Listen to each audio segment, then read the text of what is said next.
Sveiki un laipni lūgti Parkside darbnīcā. Mani sauc Dantes, un šodien mēs izgatavosim apavu plauktu ar noteces paplāti, ideāli piemērots augstām un mitrām dienām. Vispirms mēs sagatavosim materiālus norādītajos izmēros un garumos. Materiālu un rīku sarakstu, ko mēs izmantojam, atradīsi kā vienmēr zem akbūvniecības instrukcijā.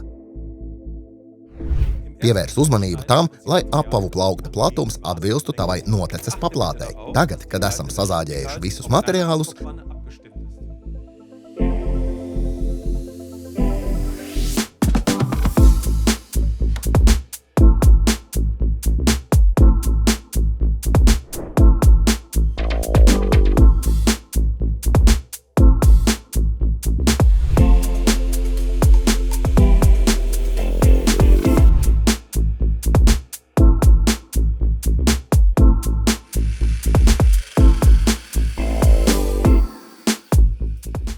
sākam apstrādāt malas un virsmas.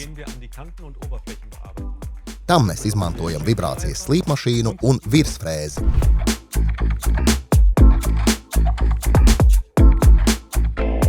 Pēc virsmas apstrādes sākas montāža. Mēs sākam ar sānu daļām.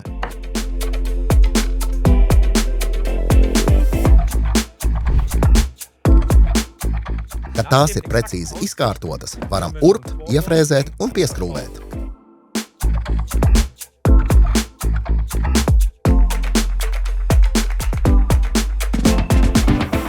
Kad abi sānu paneļi ir pilnībā samontēti, mēs vienmērīgi izkārtojam stieņus uz apakšējās šķērsdaļas. Urbumu dziļumu es atzīmēju šeit ar līmlenti.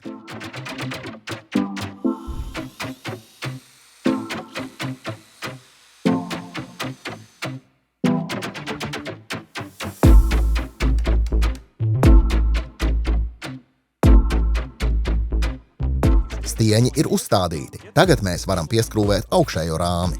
Lūdzu, uzmanies, lai skrūvis nekrustotos.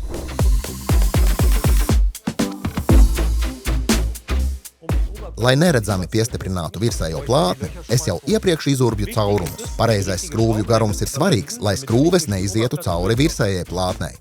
Lai konstrukcija būtu stabila, aizmugurē piestiprinām dēli. Vienlaikus tas kalpos arī kā apmale apaviem.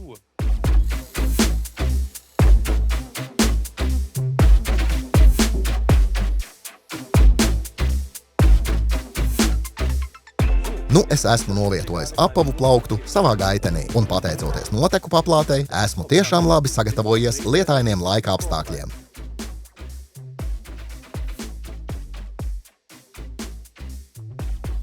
Vai tu izvairies no lietainiem laika apstākļiem? Vai arī tavs moto ir "Nav sliktu laika apstākļu, ir tikai nepiemērots apģērbs"? Ieraksti komentāros. Tu to vari!